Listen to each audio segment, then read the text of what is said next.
Olá, calouro! Seja muito bem-vindo ao nosso curso. Eu me chamo Rodrigo Fortes e eu sou diretor do Colégio Politécnico Unicorp, um dos maiores centros técnicos do estado de São Paulo. Se você está aqui vendo esse vídeo, parabéns!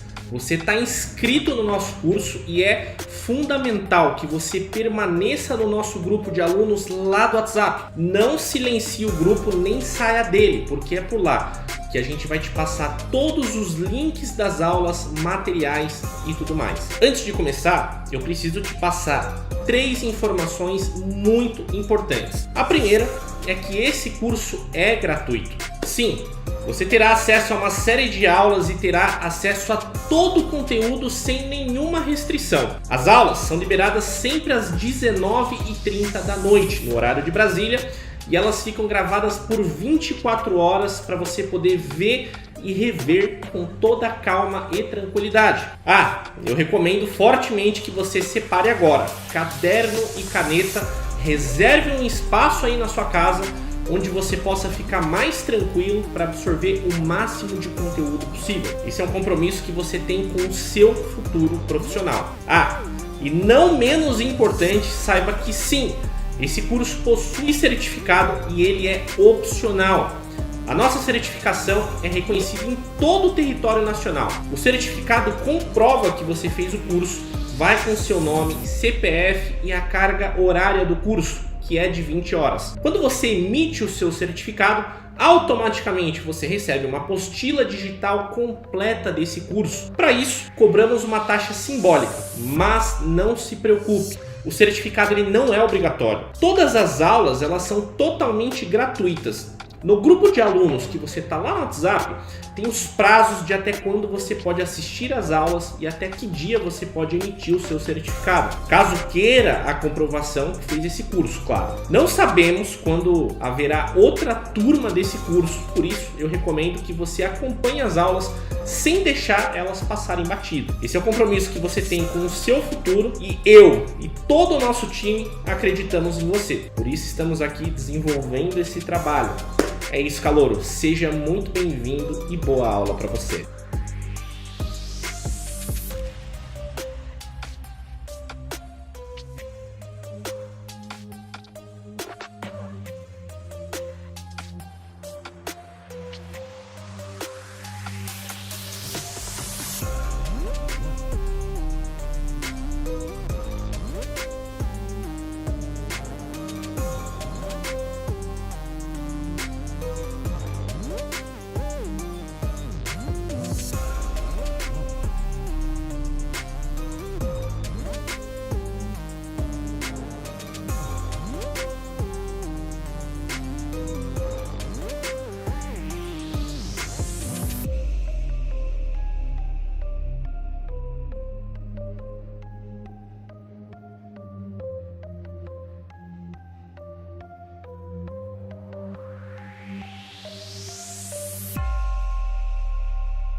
Salve, calouros! Sejam muito bem-vindos à nossa primeira aula do curso de papiloscopia forense. Essa aula é a base para você entender como funciona um dos métodos mais eficientes de identificação que nós temos na atualidade, que são as digitais. E eu tenho um recado para te dar. Assista às minhas aulas na sequência certa, porque cada uma delas se complementam. Então aproveita para assistir as aulas, pegar o conteúdo, resumos, porque em breve não haverá mais como você ter acesso a todo esse acervo de conhecimento que eu vou passar aqui para você, tá? Bom, nessa primeira aula nós vamos abordar a definição da papiloscopia, dactiloscopia e quiroscopia. A gente vai falar dos seus detalhes, das suas diferenças. Nós também iremos falar dos princípios fundamentais da papiloscopia. Vamos falar da individualidade, universalidade, perenidade e também vamos mergulhar pela biologia das impressões digitais. Então a gente vai entender como que é o desenvolvimento dos desenhos papilares. A gente vai trocar uma ideia sobre fatores genéticos, também fatores ambientais, né? E até mencionar um estudo de caso aqui para vocês começarem a pegar um gostinho por essa área que atrai tantas pessoas. É importante você saber que essa é uma aula base da papiloscopia. Então, durante o período desse curso, para ser mais específico, na segunda e terceira aula é onde eu vou mostrar mais práticas da papiloscopia, em especial a terceira aula. Então, não pule os conteúdos, faça um esforço de estar aqui, porque a papiloscopia é uma área muito bem remunerada, tá? Então hoje os salários eles passam de R$ 4.500, então é legal você ter esse tipo de conhecimento e saber os contextos não só históricos, mas práticos, né? Como que faz para chegar numa cena de crime e fazer a coleta de uma impressão digital para tentar identificar aquela possível pessoa que cometeu aquele delito, né? Então tudo isso faz parte aí dessa maratona de 4 aulas que nós teremos pela frente, beleza? Então, antes da gente se aprofundar na papiloscopia, eu vou contextualizar o seguinte: a nossa área de estudo, né, é o campo forense, é a ciência forense. E hoje existem diversas técnicas e diversas disciplinas envolvidas quando se trata de identificar uma pessoa, identificar um indivíduo, seja em situações rotineiras ou em cenários mais complexos, né, como investigações criminais, desastres de grande escala também. Então, para que a gente identifique uma pessoa, a gente tem vários métodos. E eu vou falar de alguns deles aqui, porque talvez você ache que só exista a papiloscopia para fazer o reconhecimento de um indivíduo, né? Porque a papiloscopia ela é utilizada tanto em pessoas vivas quanto em pessoas mortas também, ou em objetos, né? Para tentar achar ali o fundamento de quem deixou aquela marca. Então, a gente tem outros recursos também, né? Por exemplo, a odontologia forense. É legal você saber que existe. Uma das técnicas de identificação faz parte da odonto e envolve o estudo da dentição, das estruturas orais para identificação de uma pessoa. Assim como as nossas impressões digitais, cada pessoa tem uma dentição única, uma arcada dentária única, e tudo isso pode fornecer pistas muito valiosas sobre a identidade de uma pessoa, tá? Um exemplo é que a odonto forense ela pode ser empregada em desastres de grande escala, onde as vítimas podem ficar irreconhecíveis, as impressões digitais podem não ser possíveis de ser coletadas, né? Então, nesse caso, dá para utilizar ela para identificar corretamente as vítimas. No caso de um avião, tem uma queda de uma aeronave, os corpos ficam carbonizados, por exemplo. Torna-se impossível fazer a coleta papiloscópica, né? Fazer o reconhecimento dessas pessoas pelas digitais. Pela estrutura da arcada dentária, saber se a pessoa tem algum implante, se ela tem alguma cárie, se ela tem algum canal, tudo isso pode contribuir para, vamos dizer assim, conseguir definir quem é quem naquele desastre de grande escala, tá? Também pode ser utilizada a odonto na investigação de crime, por exemplo, marcas de mordidas, né, deixadas em vítimas ou em objetos também que podem ser encontrados na cena do crime. Tudo isso pode ser comparado com a dentição desse suspeito e aí a gente estabelece uma ligação entre o suspeito e a cena do crime, tá? Outra forma também que a gente tem de identificação é a antropologia forense.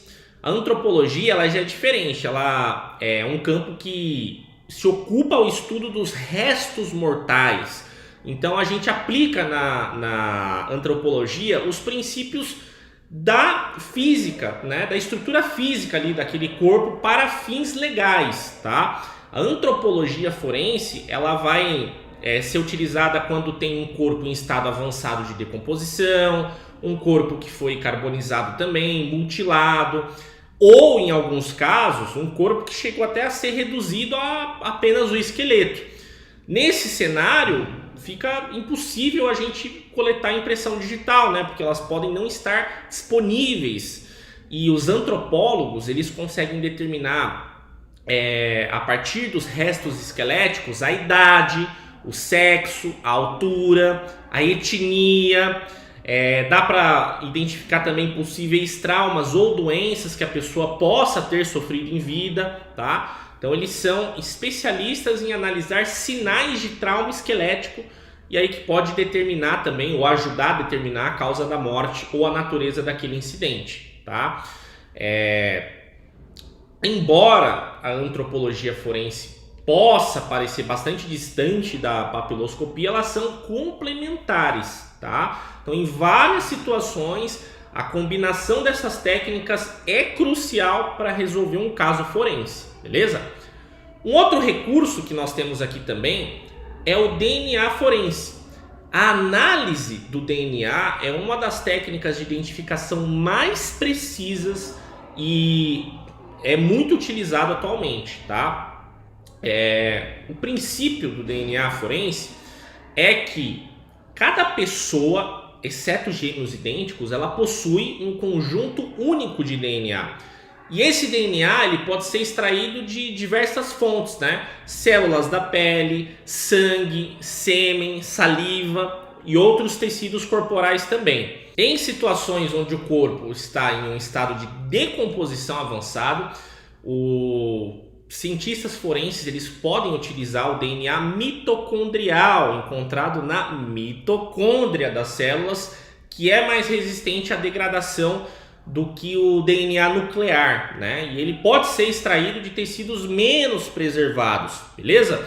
Então, inclusive tem análise de restos de cabelos e também de unhas, tá?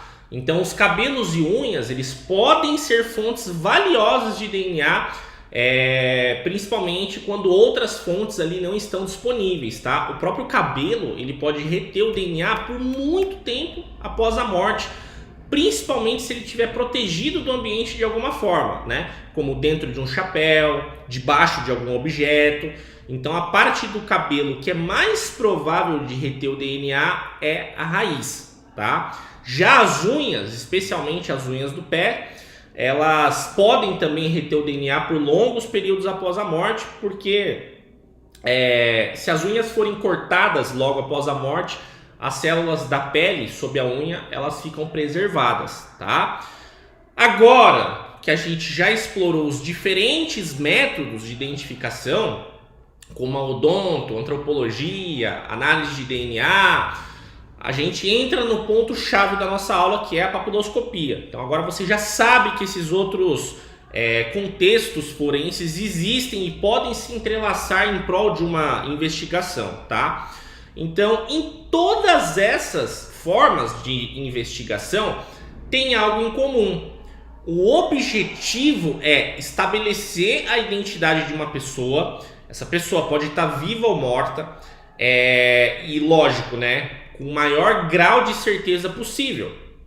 A papiloscopia, calouros, ela é uma ferramenta incrível e ela justamente tem, né, através de várias técnicas e análises, a possibilidade de você até buscar em um banco de dados a identidade de uma pessoa. E a gente vai abordar tudo isso aqui, tá? Para contextualizar, eu preciso explicar para vocês a definição de papiloscopia, dactiloscopia e quiroscopia. Tem detalhes e diferenças desses três pontos aqui, tá?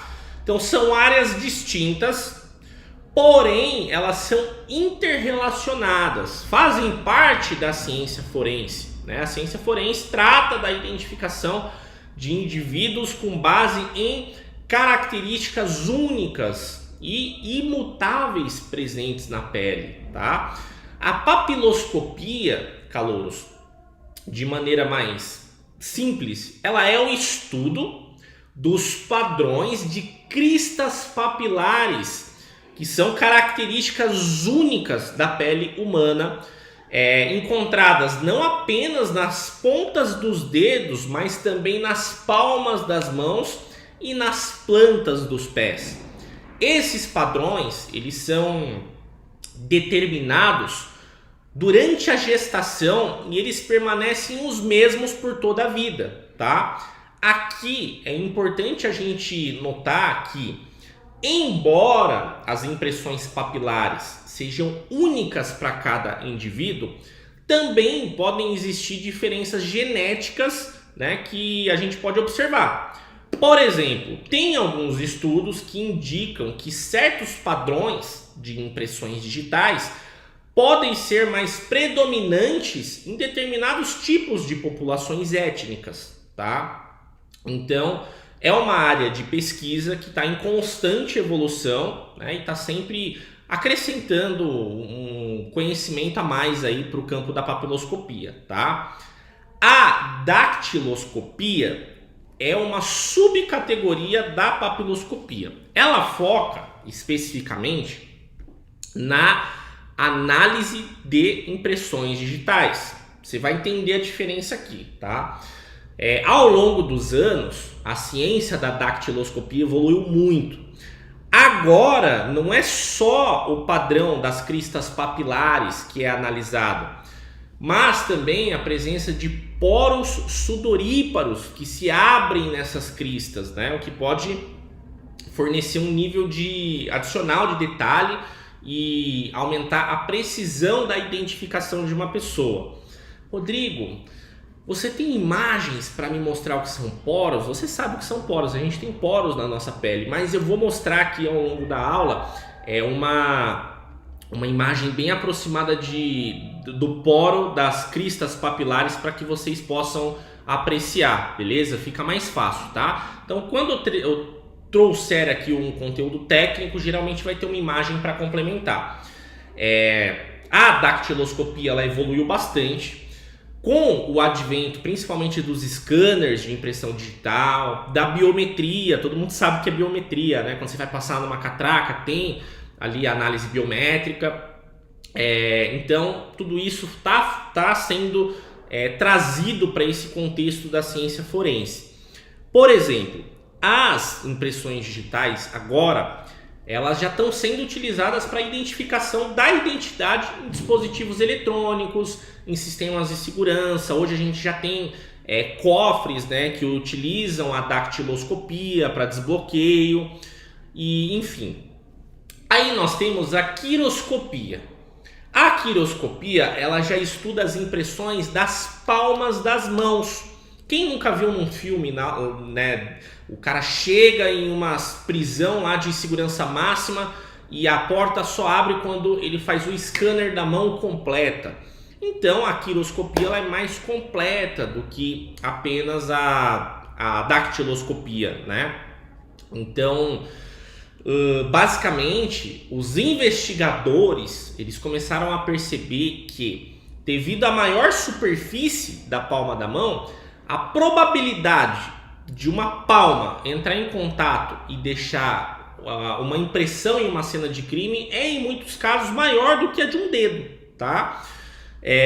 A palma da mão ela contém mais informações do que as pontas dos dedos, tem padrões também de cristas, tem padrões de sulcos, tem outras características, né, como cicatrizes, calosidades, tem a relação do tamanho entre os dedos e a palma da mão. Tudo isso é muito útil para a identificação, beleza? A quiroscopia ela também inclui o estudo das linhas palmares, embora essas linhas não sejam únicas para o indivíduo, mas elas ajudam a reduzir a lista de possíveis correspondências, tá? Então, para concluir aqui, começar o conteúdo de verdade, a papiloscopia, dactiloscopia e quiroscopia, elas formam uma tríade. Elas formam um conjunto de técnicas que trabalham para a identificação precisa dos indivíduos, né? Seja num contexto forense, como cenas de crime, ou em contextos civis, né? Como autenticação de identidade e afins.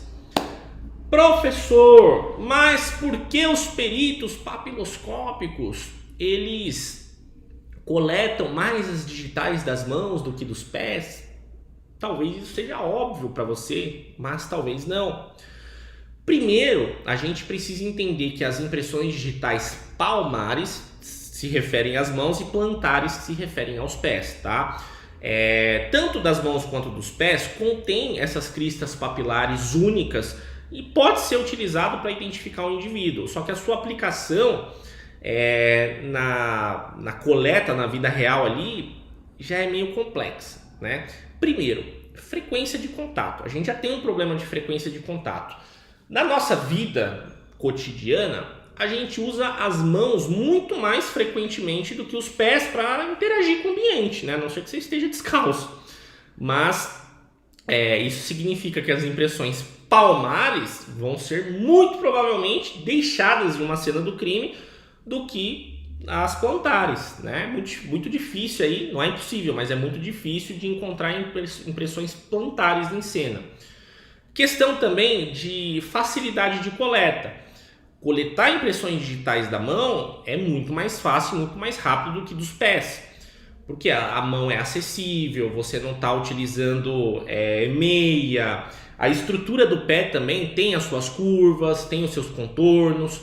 Tudo isso pode tornar a coleta de uma impressão plantar muito mais desafiadora, né? E também não é uma coisa muito higiênica, vamos combinar, né? Imagina você entrando num Detran e tendo que tirar o sapato para fazer uma coleta digital dos seus pés. Não é legal, né? Tem a qualidade das impressões também. As impressões digitais das mãos, elas fornecem uma imagem muito mais clara, muito mais detalhada do que as impressões plantares. Por quê? Porque na mão a gente tem uma quantidade de glândulas sudoríparas muito maior. Então aumenta a probabilidade de deixar uma impressão visível, tá?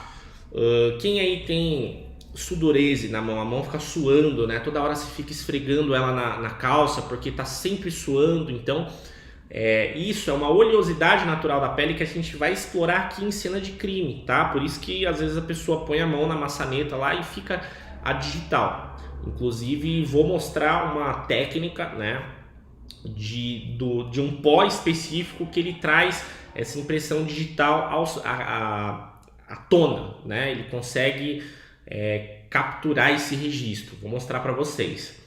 Tem também a parte de banco de dados, né? Existem muito mais registros de impressões digitais das mãos do que dos pés nos bancos forenses, nos bancos de dados forenses. Então isso facilita a correspondência de impressões que vão ser encontradas em uma cena de crime com os suspeitos conhecidos, tá? Então a coleta de impressões plantares não é um procedimento padrão na maioria dos processos de registro ou de identificação, tá? Então não tem tantos meios para comparação. Bom, isso não significa que as impressões plantares sejam inúteis, tá? Em alguns casos, especialmente quando outros tipos de evidências estão ausentes ou são inconclusivas, as impressões plantares, elas podem fornecer informações valiosas também, tá? Crimes que envolvem atividades ao ar livre, como correr, caminhar, escalar, as impressões plantares podem ser particularmente úteis. Mas, na maioria das situações, as palmares são mais facilmente coletadas, analisadas e correspondidas, e é por isso que é a preferida por muitos papiloscopistas, quiçá quase todos eles, tá? Bom, vamos lá. Contexto histórico. Como que surgiu esse negócio de papiloscopia, né? Por causa de dois caras muito inteligentes, né? Que é o Francis Galton e o Juan Vucetich. Não gosto de falar o nome dele, Vucetich, porque é estranho, mas, né, é necessário. O estudo das impressões digitais, a aplicação da papiloscopia é uma coisa que vem desde a antiguidade, né? Então, desde os babilônicos, os chineses antigos, então eles já usavam as digitais para algumas finalidades, beleza? Então, na era pré-moderna da papiloscopia, durante a dinastia Qin, por exemplo, da China antiga, as impressões digitais elas foram usadas em cerâmicas, lajes de argila, como uma forma de assinatura do artesão. Esse uso de impressões digitais naquela época não se baseava num conhecimento científico, né? Vou colocar minha digital aqui para deixar registrado que fui eu que fui o autor dessa obra. Não, eles tinham uma intuição, né? Eles tinham uma percepção intuitiva de que aquelas impressões digitais eram pessoais e por isso elas poderiam ser usadas para identificação daquela pessoa, tá? Então, o entendimento científico das impressões digitais, ele só começou a surgir no século XIX. E aí, esse Francis Galton, ele é um britânico, ele é também polímata. Para você que não sabe, polímata é um cara que estuda várias ciências, né? Então, ele era um aspirante ali em estudar vários tipos de ciências diferentes. E ele era primo de Charles Darwin, tá? Esse Galton, ele estava muito interessado na hereditariedade e na variação individual da parte das papilas dérmicas, né? Então, tudo isso levou ele a estudar mais sobre as impressões digitais. Ele foi o primeiro a fazer um estudo científico, sistemático, aprofundado sobre as impressões digitais e ele publicou as descobertas dele. Então, cara, faz tempo isso, né? As contribuições dele são fundamentais até hoje, né? E ele estabeleceu naquela época 3 princípios da papiloscopia, tá? O primeiro princípio, unicidade. O segundo, imutabilidade. E o terceiro, classificação sistemática. Então, os pilares hoje da papiloscopia, tá? Então, enquanto Galton estava avançando ali nos seus estudos da ciência das impressões digitais, do outro lado do mundo, lá na Argentina, o Juan Vucetich, ele estava explorando o seu potencial prático da papiloscopia. O Vucetich, ele era um imigrante croata, ele viu o potencial das impressões digitais para identificação principalmente criminal. Ele desenvolveu o seu próprio sistema de classificação das impressões digitais, que também é utilizado hoje em muitos países de língua espanhola, tá? Então, a importância do trabalho do Vucetich veio à tona em 1892, num caso chamado Francisca Rojas.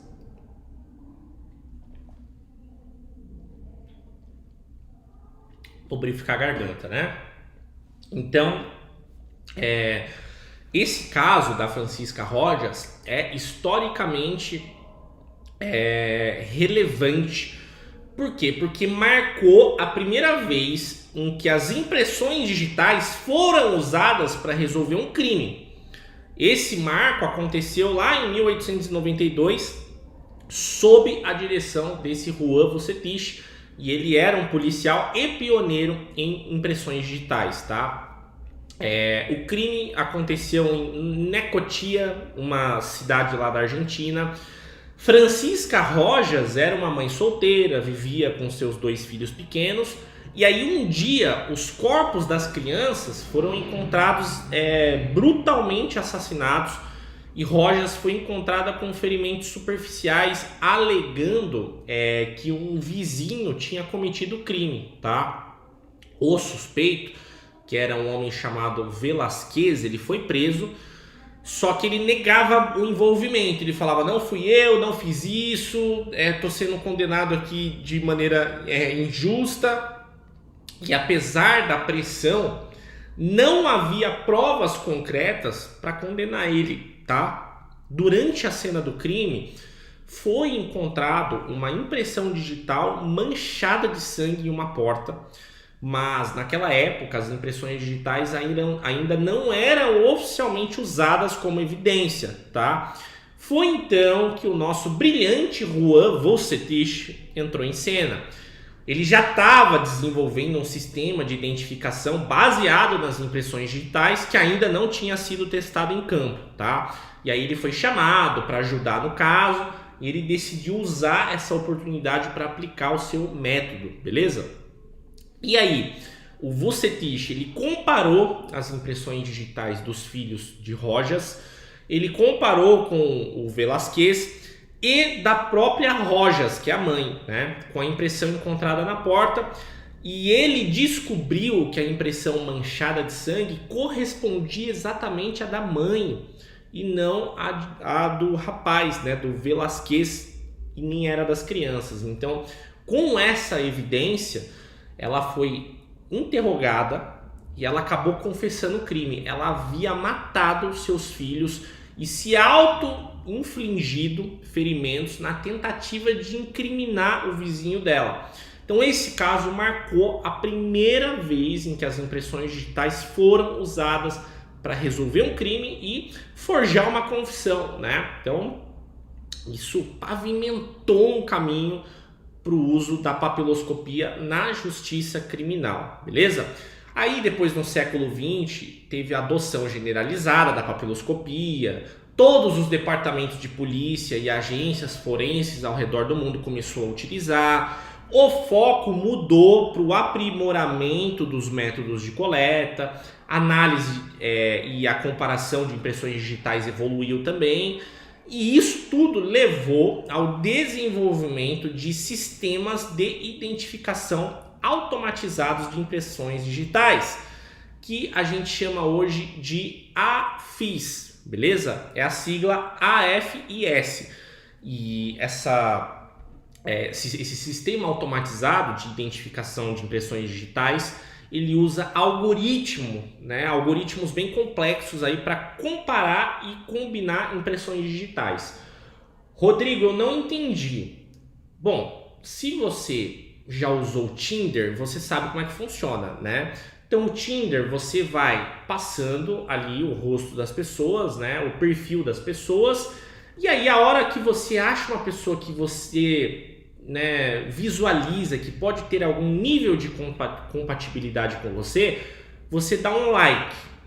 Se essa pessoa também achar que você é compatível, o que vai acontecer? Vai criar um match.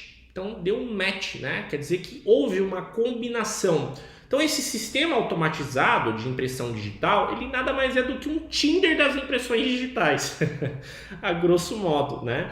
Então ele vai buscar dentro de um banco de dados quem é compatível, né, com aquela impressão digital que a gente está colocando ali no sistema naquele momento, beleza?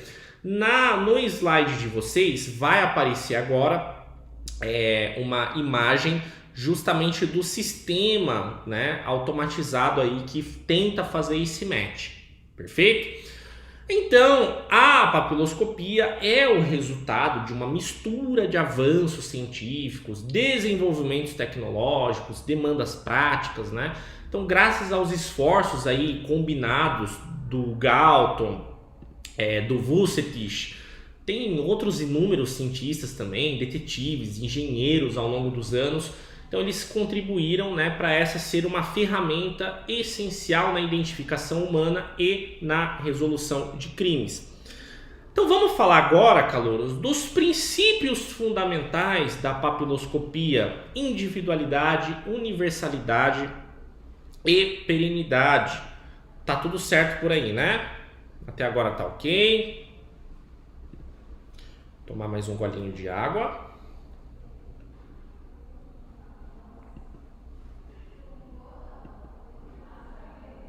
Perfeito. Então vamos lá.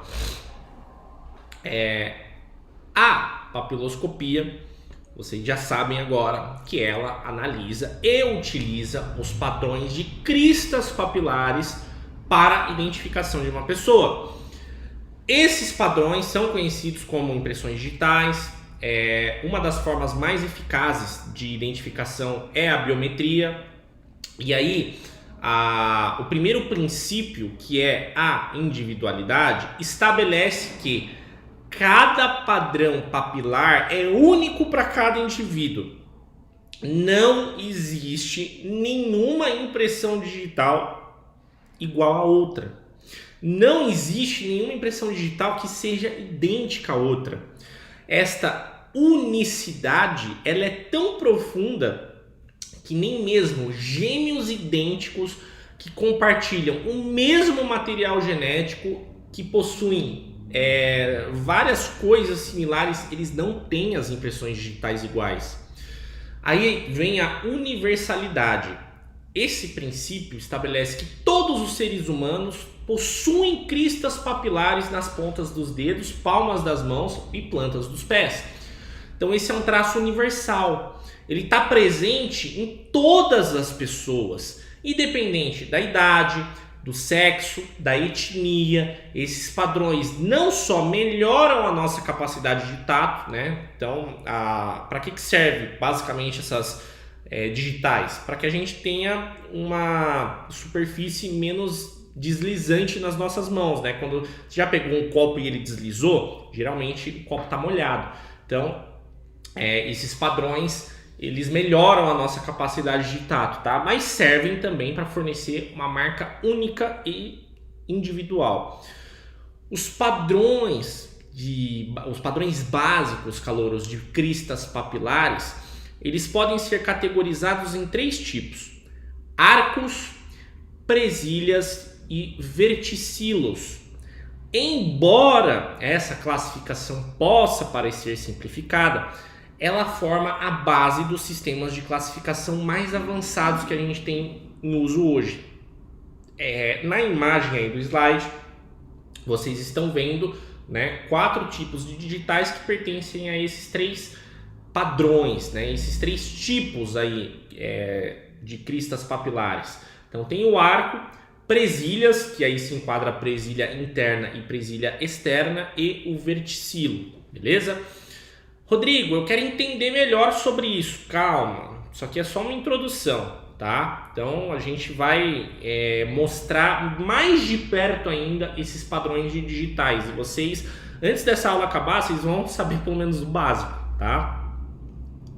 O terceiro e último princípio, que é a perenidade, ela diz que uma vez formado as suas digitais durante a fase embrionária, esses padrões de cristas papilares, eles permanecem inalterados ao longo da vida de um indivíduo, né? Então, não importa se você envelhece, as suas digitais são as mesmas desde quando você nasceu. A diferença é o tamanho, né? Que elas vão, conforme você vai crescendo, elas vão expandindo proporcionalmente. Então, você não tem como machucar, por exemplo, a primeira camada da pele e nascer um outro padrão de digitais, tá? Isso não existe. Então, as cristas papilares, elas estão marcadas ali na derme, né? Que é a segunda camada da pele, que não muda após a nossa formação. Mesmo se você danificar, cortar, queimar, desde que a derme não seja danificada, essas cristas papilares, elas vão se regenerar no mesmo padrão original, tá? Então essa constância combinada com a individualidade e universalidade, ela torna as impressões digitais um meio de identificação muito preciso, tá? Inclusive, eu vou mostrar práticas da papiloscopia nesse curso, como coletar digital de cadáveres putrefeitos, carbonizados, como fazer a coleta de digital em superfícies, vasos de flores, copos, qualquer coisa, tá? Então calma, que essa primeira aula é só o começo disso tudo. Aproveitando que eu estou falando das camadas da pele, aqui está um exemplo de que as papilas dérmicas estão presentes nas 2 camadas mais superficiais da nossa pele, que é a derme e a epiderme. Então a nossa pele, ela é composta de 3 tipos de camadas, que é a derme, epiderme e hipoderme, tá? Então a hipoderme já está mais abaixo ali, né? Já é bem próximo da área onde tem uma gordura. Então a derme e a epiderme é onde preserva esses padrões papilares. Então eu vou mostrar um vídeo para vocês aqui, que vai rodar agora, sobre a coleta justamente da impressão digital dessa segunda camada da pele de um corpo que foi carbonizado. Olha só esse vídeo. Eu tenho ainda a derme preservada e eu posso hidratar ao ponto de recuperar a impressão digital. Mas neste caso eu tenho a mão direita praticamente preservadas, por mais absurdo que possa parecer para um leigo. Mas para um perito em papiloscopia, ele só pode dizer que não tem condições depois de esgotar as possibilidades nesse caso. A mão esquerda, nesse caso, nós podemos observar que ela não ficou toda contraída, mas não houve queima total. Há partes que podem se preservar, preservadas com queima.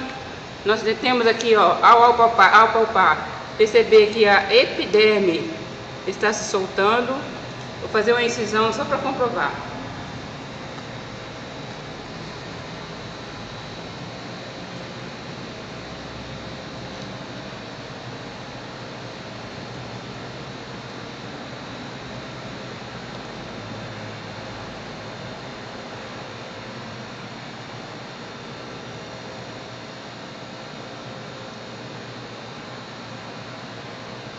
Aqui eu tenho toda a epiderme do polegar, que eu posso recuperar na face externa ou na face interna, a coleta.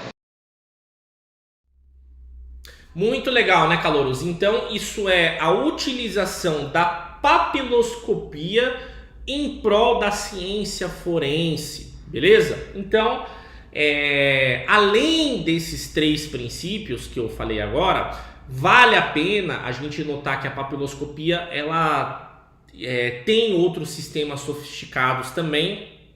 E aí tem a parte de algoritmo que captura, que armazena, que compara essas impressões digitais. Porém, ainda precisa da intervenção de um ser humano, tá? Ao longo dessas aulas vocês vão ver o que são minúcias das papilas dérmicas, né? Que são as marquinhas específicas. Eu vou mencionar isso mais na segunda aula, que já tem uma pegada mais prática, né? Então, ainda precisa de um perito especializado nessa parte de papiloscopia para confirmar que o sistema deu aquele match de fato, beleza? Agora, calouros, a gente vai falar rapidamente aqui da biologia das impressões digitais, tá? O desenvolvimento dos desenhos papilares influenciados, né, pelos fatores genéticos, também pelos fatores ambientais. Então, a história das nossas impressões digitais, vocês já sabem que começa na nossa vida intrauterina, né? Eu já falei isso. Só que, para ser mais específico, começa lá entre a 10ª e a 24ª semana de gestação. Nesse período, ocorre o desenvolvimento das cristas papilares. Então, tudo isso gera os nossos padrões únicos de impressões digitais na camada basal da epiderme do embrião ali que está em desenvolvimento, tá? Então, por que isso acontece? É através de um processo, né, chamado proliferação celular. As células da camada basal da pele, que é composta por células germinativas em constante processo de divisão e movimento, elas vão se dividindo e elas vão empurrando as células mais velhas para cima. E é por isso que fica essas ondinhas na nossa pele, tá? Que a gente chama aí de cristas, né? Tem as depressões também, que a gente chama de sulcos. Essas cristas e sulcos, elas se organizam em padrões únicos, padrões complexos, e aí cria as digitais que a gente associa à identidade humana, tá? E aí tem uma questão também, a influência de fatores genéticos é uma coisa que também ajuda a determinar os padrões das cristas papilares, beleza? Então, por exemplo, os genes influenciam se uma pessoa vai desenvolver padrões de arcos, se ela vai desenvolver padrões de presilhas ou de verticilos, tá? Tem outra coisa também que afeta o número de cristas, que é o líquido que tem ali, o fluido, né, amniótico dentro do útero, beleza? Então, tudo isso causa uma pressão, né? A posição do feto no útero, a direção dos dedos da mão também, tudo isso contribui para a definição do desenho final das cristas papilares. Então, tudo isso exerce uma influência suficiente para garantir que mesmo gêmeos idênticos que compartilham a mesma composição genética tenham impressões digitais distintas. Então é por isso que às vezes o feto ali está encostado, pode até estar com a mão encostada nele mesmo. Isso já influencia no padrão da impressão digital, tá? Por que que eu cheguei tão longe? Para justamente contextualizar que realmente não existe possibilidade de ter digitais iguais em gêmeos idênticos, ok? Então, isso vem desde a nossa configuração aí embrionária, tá? Então, tem as minúcias, como eu já falei, que são as bifurcações, terminações, tudo isso vai sendo afetado pela pressão do fluido amniótico e, enfim, posição do embrião no útero, perfeito?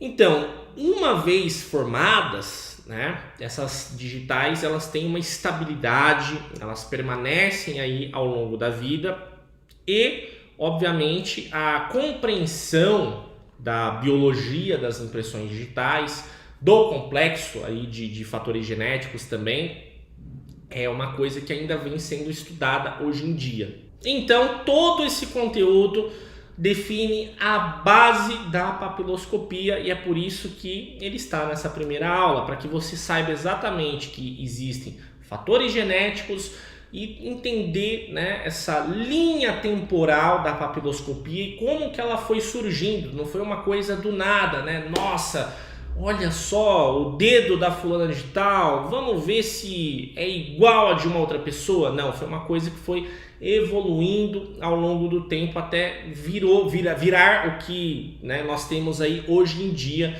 que é uma técnica extremamente precisa. Na aula de amanhã nós falaremos das classificações básicas e detalhadas da papiloscopia. Então a gente vai falar mais profundamente sobre os arcos, as presilhas e os verticilos. A gente vai falar da parte detalhada ulnar, radial, simples, composta, acidental. A gente vai entrar mais na análise dos padrões, das minúcias e dos pontos característicos que fazem o match aí do sistema integrado da papiloscopia que nós temos à nossa disposição hoje, e vamos fazer uma classificação e análise de impressões digitais que vocês vão junto aqui comigo me ajudar a desenrolar, beleza? Então, calouros, essa foi a nossa primeira aula. Lá no grupo de alunos estaremos disponibilizando o material de resumo dessa introdução à ciência forense da papiloscopia. Conto com vocês para a aula de amanhã. Forte abraço e até lá!